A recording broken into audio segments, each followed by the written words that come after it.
test has 3 parts. In each part, you'll hear a number of different extracts. At the start of each extract, you'll hear this sound.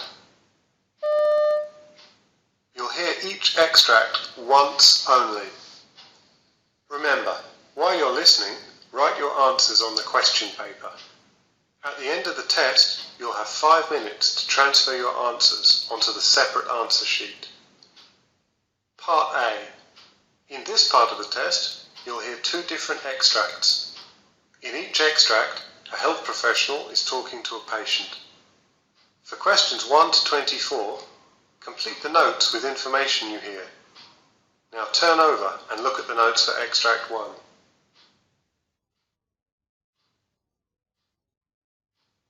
Extract 1, questions 1 to 12. You hear a foundation doctor talking to a recently admitted patient called Roy Miller. For questions 13 to 24, complete the notes with a word or short phrase.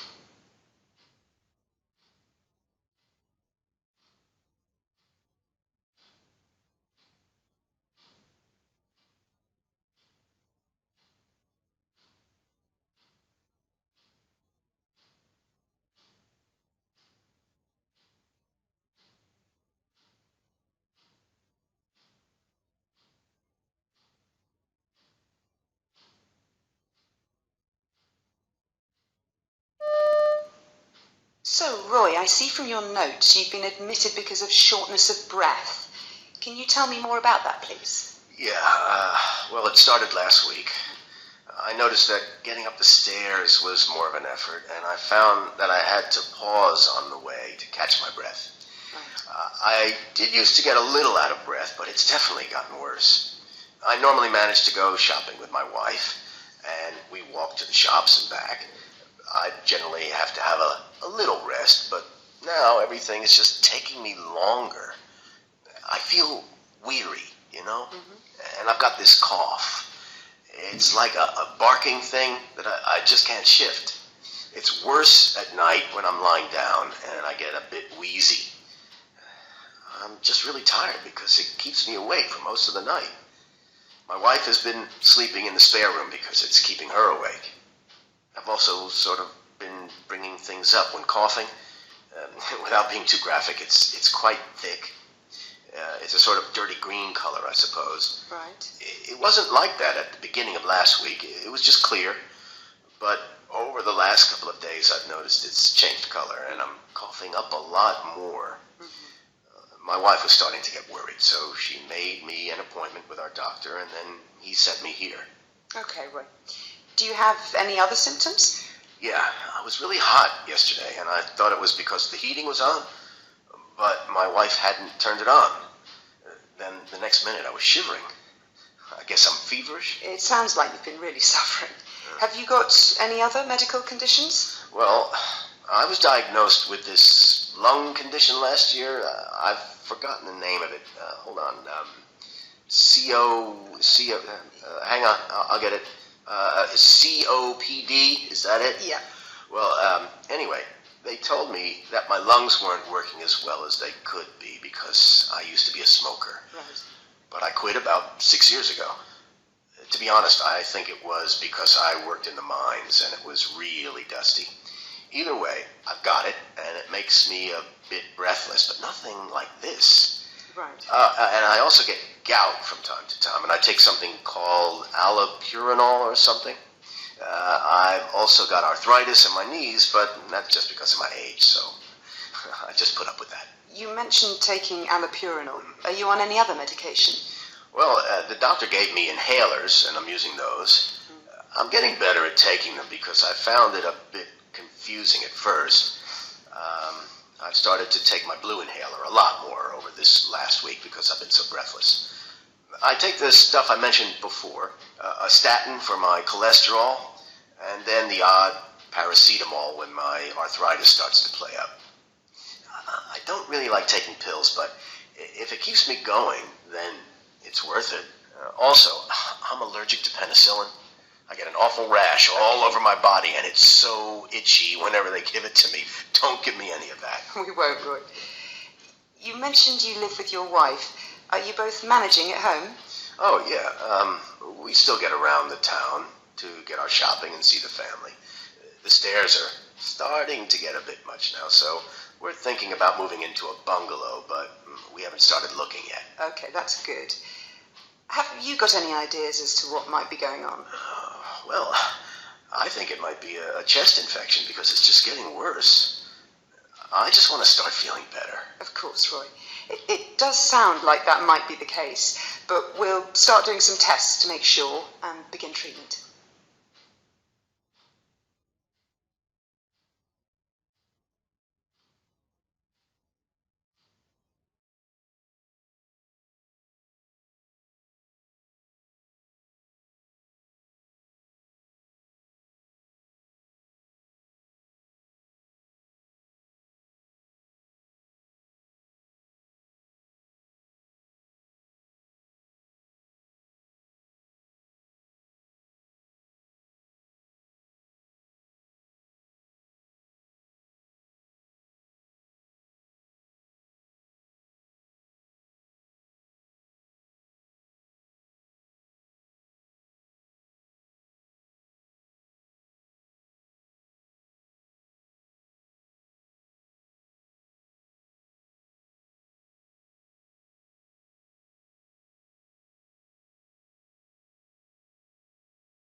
Now look at the notes for Extract 2. Extract 2, questions 13 to 24. You hear an optometrist talking to a patient called Marcia Samarina. For questions 13 to 24, complete the notes with a word or short phrase.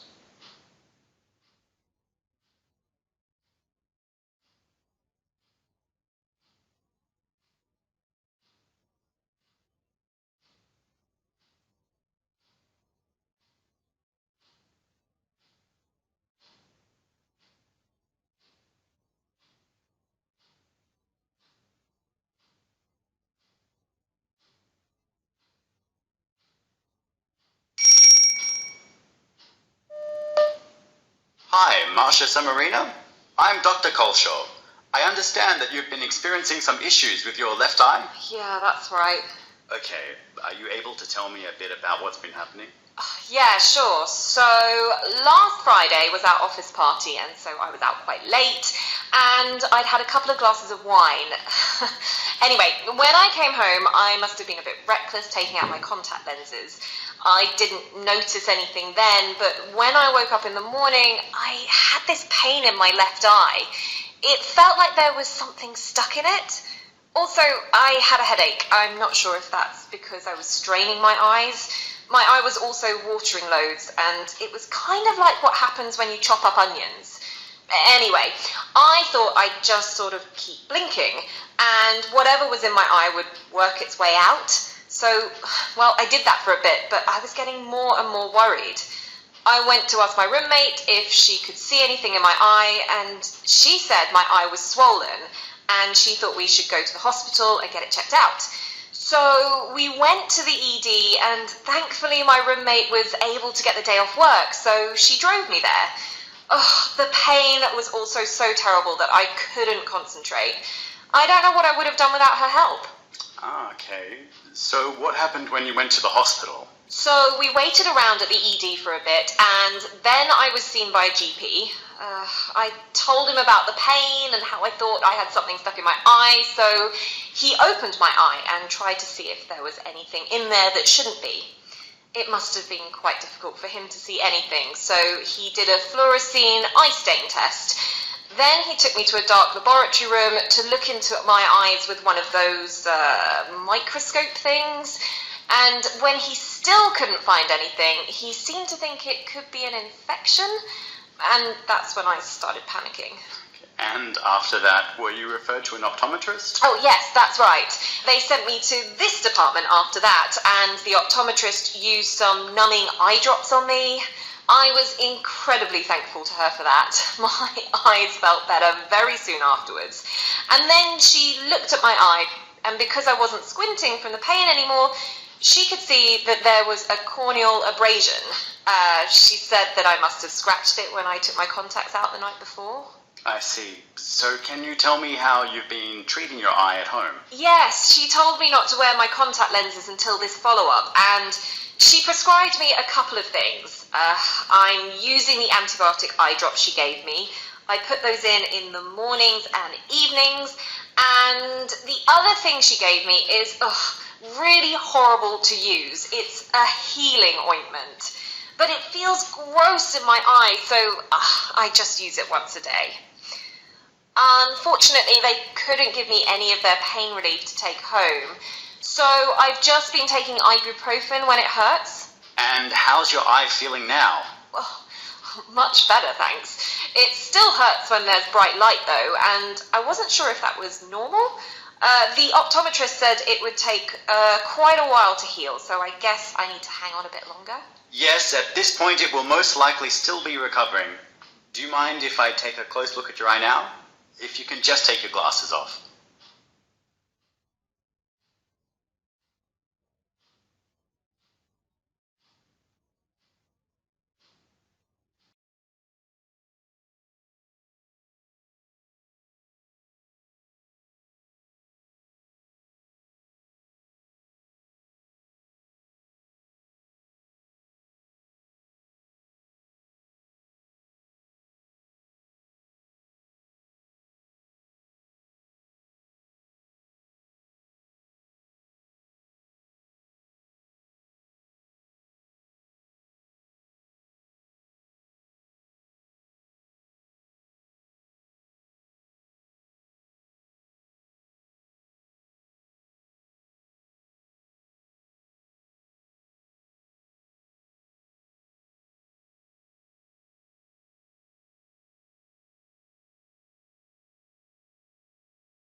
That is the end of Part A. Now, turn over and look at Part B.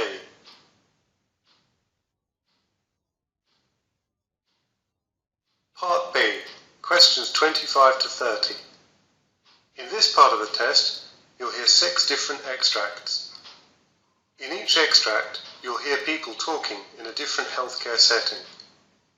For questions 25 to 30, choose the answer A, B, or C, which fits best according to what you hear. Now look at question 25. You hear 2 doctors discuss the transfer of care for a patient. Now, read the question.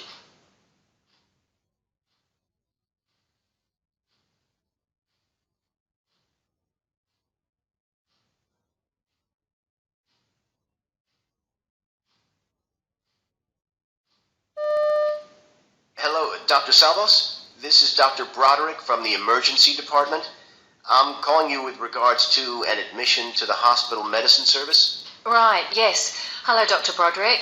I'm the admitting physician for hospital medicine. Can you tell me more about the patient and why he needs to be admitted from the emergency department? Sure. So the patient is a 68-year-old man with a past history of CHF, DM2, and a chief complaint of shortness of breath for 3 days. Chest x-ray shows a right lower lobar pneumonia. His vital signs are normal, but his BUN is 36. I see. It sounds like he meets CURB 65 criteria for an inpatient admission. Have you started him on any medications in the emergency department? Yes, we have given him supplemental oxygen and started him on breathing treatments. He will also be getting empirical antibiotic coverage. If there are any other orders you'd like me to place, let me know, and I'll do so.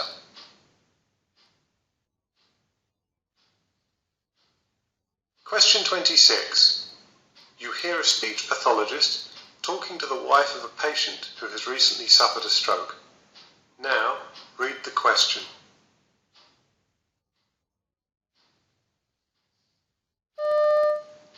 I just don't really understand why my husband can't speak properly anymore. Is it a result of brain damage? Problems of this type are a result of damage to the brain, yes, but it's important to note that these issues haven't affected your husband's intelligence. No, of course. I know it's still him. It's just frustrating when we can't talk like we used to. Will he get better eventually? Your husband has shown improvement already, and we're confident that this will continue with regular sessions and practice. Patients tend to show the greatest change within the first 6 months, which is why we've planned such an intensive schedule for him during this time. We're confident that we'll see great strides in your husband's condition over the coming months. Question 27. You hear a trainee doctor asking a senior colleague about chest tubes. Now read the question.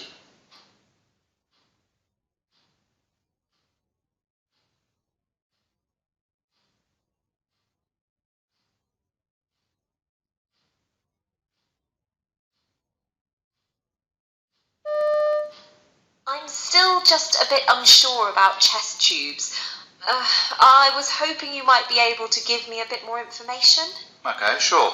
So, you know about the 3 chambers on the chest tube, right? Yep, there's the collection chamber, the water seal chamber, and the wet or dry suction regulator. Right. So, as the air from the pleural space passes through the water seal chamber, you should see gentle fluctuation in the water every time the patient breathes. This is called tidling.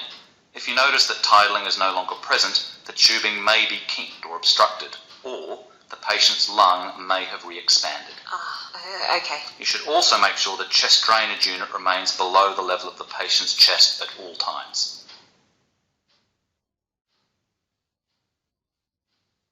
Question 28. You hear a pharmacist talking to a customer about pain relief. Now read the question.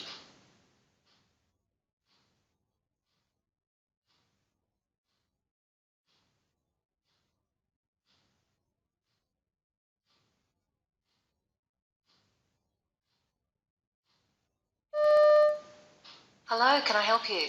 Yeah, I get terrible backache, and my friend said you could give me some codeine for it. Do you have a prescription from your doctor? No, but I don't want the full strength stuff. I only need the weaker one. You know, they mix it with ibuprofen or paracetamol, so it's not as strong. Okay. Well, first of all, there's been some research done recently that suggests that low-dose codeine doesn't offer much more pain relief than paracetamol or ibuprofen alone. We're not actually authorised to provide codeine without a prescription anymore, so I'd recommend picking up some alternative pain relief from the first aisle by the front door.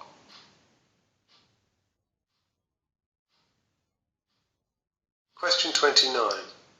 You hear a trainee nurse receiving feedback from his tutor.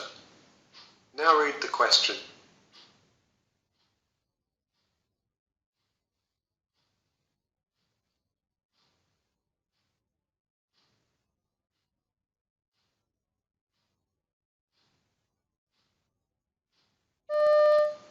How do you feel you handled the patient's concerns?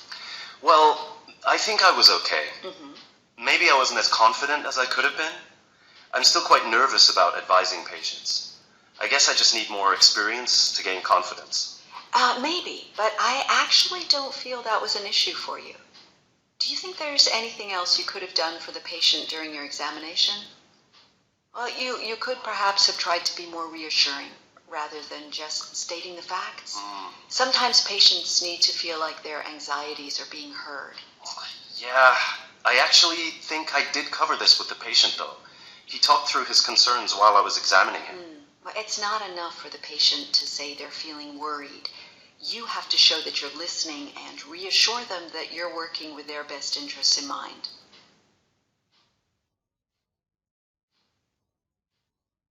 Question 30. You hear 2 doctors planning their patient care schedule.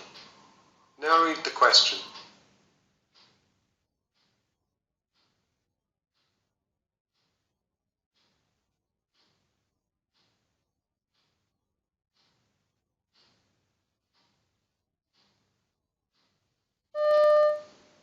We have 24 patients in total to see today across 2 bays, and unfortunately, we only have 4 staff members. I think we should divide ourselves into 2 teams. Would you agree? Absolutely. Also, I think we should see patients according to their national early warning score. That way we'll get through all those who have urgent requirements before lunch. Then we can be sure that the most pressing investigations are performed earliest, and the sooner we get those organised, the better. Phlebotomists will be coming to the ward at around 1:30, so any blood forms should be given to them then.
That is the end of Part B. Now, turn over and look at Part C.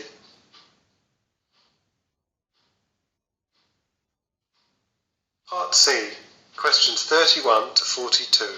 In this part of the test, you'll hear two different extracts. In each extract, you'll hear health professionals talking about aspects of their work. For questions 31 to 42, choose the answer A, B, or C, which fits best according to what you hear. Now, look at extract 1, questions 31 to 36.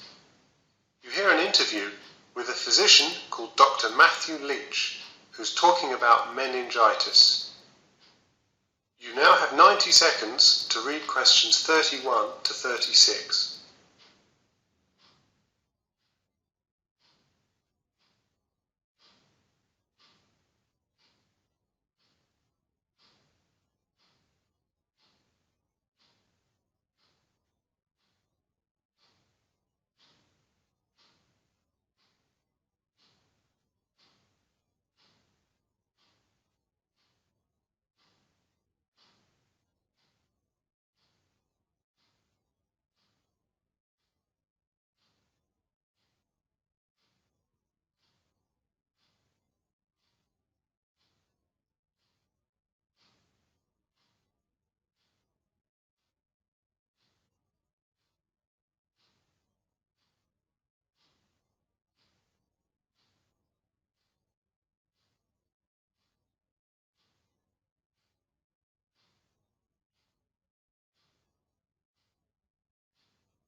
Hello everyone, I'm here with Dr. Matthew Leach, an expert on infectious disease who's going to tell us about meningitis. Thank you for being with us today, Dr. Leach. Can you tell me more about the disease? Sure. Well, first off, not everyone who is exposed actually develops meningitis, but there are some common symptoms to look out for in those that are at risk. It can be quite difficult for patients to realise they have meningitis in the early stages, as the symptoms can lead them to believe that they are developing the flu. They'll simply feel tired and achy for a few days. As this infection develops, Patients may then notice a sudden onset of fever, headache, and in particular neck stiffness. Other possible symptoms include nausea or vomiting, confusion, sensitivity to light, no appetite or thirst, or even a skin rash. If left untreated, bacterial meningitis is very dangerous, quickly progressing to seizures, shock, and even death. Well, that sounds pretty serious. And you mentioned that certain people may be at risk. Now, which people are more likely to develop meningitis? Well, there are many causes of meningitis, but one of the most severe is caused by the bacteria Neisseria meningitidis. The bacteria are spread by respiratory droplets and are often seen in college students. This is largely because of the sudden change in their lifestyle. College students, particularly those who live on campus, are exposed to a hotbed of different infections they haven't previously encountered. All these kids from different parts of the US and the rest of the world get together, live in small dorms with each other, go to parties. All that close contact really is a breeding ground for infection. Oh, okay. Well, that makes sense. Now, can you tell us about a specific patient who had this type of meningitis? Of course. I treated an 18-year-old man in his first year of college who was living in the dormitories. There was a flu going round, and he started to feel the same symptoms. He was working hard to try to complete a couple of important essays before the deadline, and he planned to delay going to the doctors until he had submitted them. Soon after the initial symptoms, however, his roommate found him in severe pain and feverish, and brought him to the emergency department, where we diagnosed meningitis. We took a sample of spinal fluid, but started him on antibiotics before we got the results back. So, you mentioned that you started antibiotics before you got the spinal fluid test results back. Can you tell me why? Right. As I mentioned, there are many causes of meningitis, like viruses, funguses, parasites, and bacteria. However, it can take some time to determine the exact cause, and waiting for the answer without treatment will make the patient worse. Instead, we use the patient's presentation, age, and our determination of the most likely cause to start antibiotics that would kill many of the causes. Once we get the results back on the cause, we can change the antibiotics to be more specific.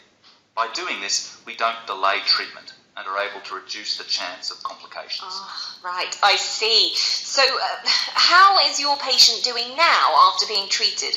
Will he experience any long-term after effects? Well, he is currently doing much better. He responded well to antibiotic treatment and regained his mental state within a few days. Unless the patient has a disease of his immune system, meningitis is unlikely to recur. Because this patient had some delay before seeking treatment, he may still have some side effects, but it will take some time to see what long-term effect it will have on him. Bacterial meningitis requires urgent medical treatment and can cause serious complications such as hearing loss, memory difficulty, brain damage, gait problems, or kidney failure. Well, let's hope he makes a full recovery. And aside from seeking immediate medical treatment, what advice can you give to our listeners today about bacterial meningitis? So, first off, there is a vaccine that is effective at preventing this disease. So anyone in close contact with a large group of people, such as those living in a military base or on a college campus, should ask their doctor about it. Finally, if you have not had the shot and have spent a lot of time with someone who is later diagnosed with meningitis, wear a mask to prevent spreading the bacteria and go and see a doctor immediately. There are medications that can reduce your risk of developing meningitis, and getting treated immediately will reduce your risk significantly.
Extract 2, questions 37 to 42.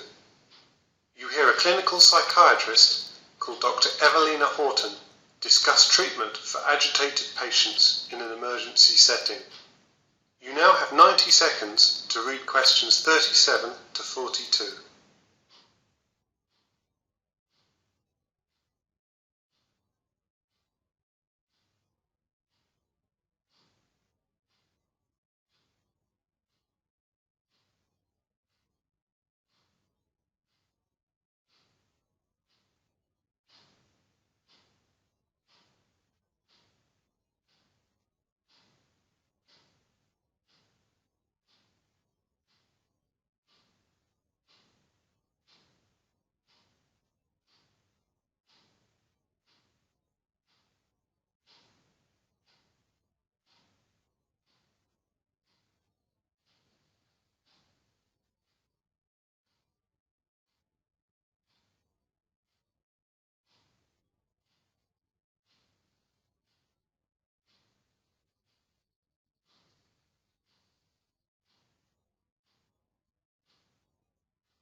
Hello everyone, my name is Dr. Evelina Horton, and in my presentation today I'd like to discuss an issue that I deal with daily, de-escalating agitated patients in an emergency setting. To provide some perspective on the issue, most patients who enter the hospital do so via the emergency department, ED. Many won't have received medical treatment yet, and that can make it more likely for these patients to become agitated. This can be exacerbated by their medical condition, a psychiatric illness, or other stress factors. Given the chaotic and crowded nature of the ED, it's imperative that we identify agitated patients early and apply non-physical de-escalation techniques as soon as possible. The provider who is going to initiate the de-escalation process should make sure that they create a considerable amount of space between themselves and the patient, and make sure that no one else is closer to the patient than they are. This not only gives the patient space, but also keeps the provider safe in the event of attempted physical violence. Ideally, both the patient and provider should also be able to leave the area without the other blocking their exit. Body language and tone of voice convey overall emotional state to a patient, so providers should remain outwardly calm throughout the encounter. When speaking to the patient, you should start by introducing your name and role in the team. You should determine how the patient prefers to be addressed, and err on the side of being respectful. Use short sentences and simple vocabulary to enhance understanding. Leave a suitable amount of time between statements to allow patients to process what is being said. Sometimes repetition and enunciation may be necessary. Eye contact should be intermittent, so the patient does not think you're staring, and verbal responses should be calm without any hint of insults or challenges. Only one provider should interact with the patient, as multiple speakers can confuse an agitated patient. When the patient speaks, it's important to identify what their wants and feelings are, even if they may be impossible to address at this time. Try to consider things from the patient's perspective. Although they may be suffering under a particular delusion, such as paranoia, try to understand how the patient might feel or react if that delusion happened to be true. While we do not want to endorse these delusions, it's important to find common ground.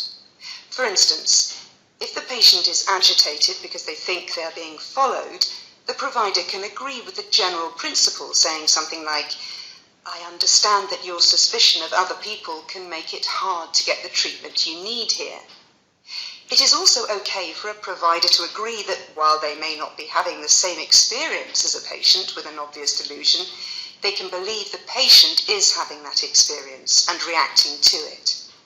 In addition, patients should be encouraged to make choices in order to give them a sense of control over the current situation and diffuse their overall aggressiveness. These choices should be realistic, however, and deliverable, as unfulfilled promises may backfire and irreparably damage the therapeutic alliance. Some of these choices can include medications to help calm the patient. A good way to state this is, it's important for you to stay calm so we can talk. Can we provide you with some medication to help you feel less anxious?